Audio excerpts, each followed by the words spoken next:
Welcome to my channel try to cook Swarna KCP. ఈరోజు మంది బిర్యానీ ఏ విధంగా తయారు చేసుకోవాలో చేసి చూపిస్తాను. నా వీడియోస్ నచ్చినట్టయితే లైక్ చేసి షేర్ చేసి నా ఛానల్ని సబ్స్క్రైబ్ చేసుకోండి.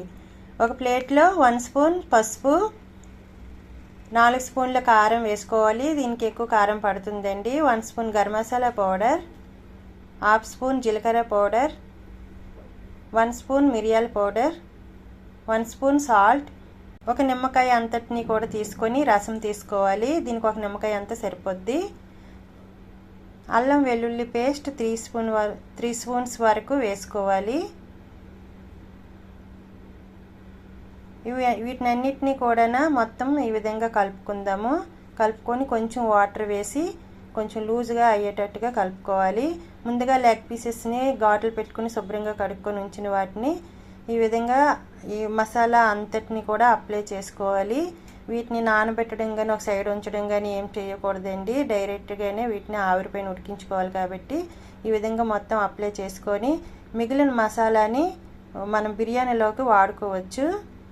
ఈ విధంగా అప్లై చేసుకునేక స్టవ్ మీదన ఒక బాండ్లీ ఏదైనా పెట్టుకుని 1 లీటర్ వరకు వాటర్ తీసి దానిపైన కన్నాలు ఉండే ఈ విధంగా ఉండే రేకుని పెట్టుకొని ఈ ముందుగా అప్లై చేసుకుని లెగ్ పీసెస్ అంతటిని కూడా వేసి మూత పెట్టి లో ఫ్లేమ్లో పెట్టి మనం కుక్ చేసుకోవాలి. 15 మినిట్స్ వరకు కుక్ చేసుకుందాము.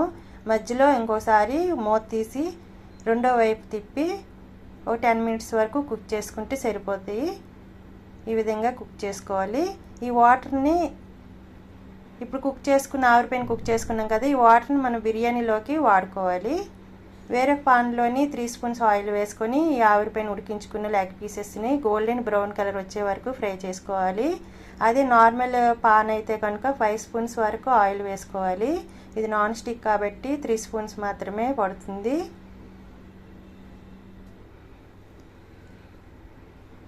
ఈ విధంగా ఫ్రై చేసుకోవాలి అన్నీ కూడాను. స్టవ్ని మాత్రం లో ఫ్లేమ్లో పెట్టే ఫ్రై చేయాలి.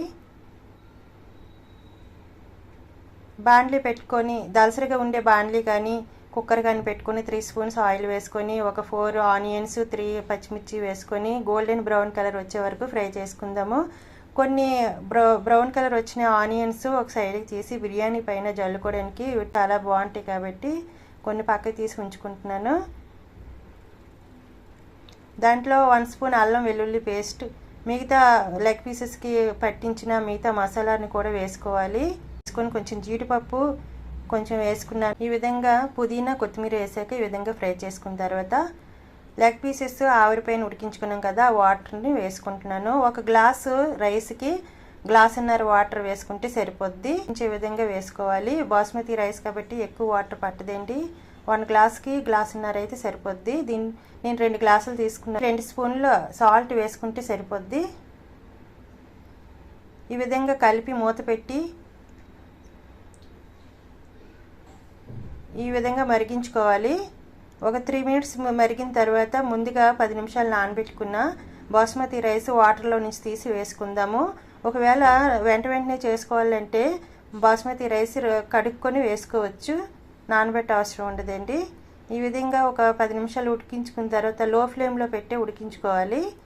మధ్యలో ఈ విధంగా కలుపుకొని మళ్ళీ మూత పెట్టి స్లోగా ఈ విధంగా కలుపుకోవాలండి, లేదంటే బ్రేక్ అయిపోద్ది బాస్మతి రైస్.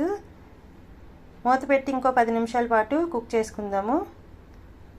ఇప్పుడు బాస్మతి రైస్ రెడీ అయిపోయిందండి. వీటిని అన్నిటిని కూడా ప్లేట్లోకి ఈ విధంగా సర్దుకోవాలి. అంత సర్దుకొని ముందుగా రెడీ చేసుకున్న లెగ్ పీసెస్, తర్వాత నెయ్యిలో వేసుకున్న జీడిపప్పు కిస్మిస్ ఎక్కువగానే వేపుకొని వేసుకోవాలి. కొత్తిమీర, క్యారెట్, ఆనియన్స్తో డెకరేషన్ చేసుకోవచ్చు. మంది బిర్యానీ రెడీ అయిపోయినట్టేనండి. బిర్యానీ రెడీ చేసుకోవడానికి ప్రాసెస్ ఎక్కువగా ఉంటుంది, టేస్ట్ కూడా సూపర్గా ఉంటుంది.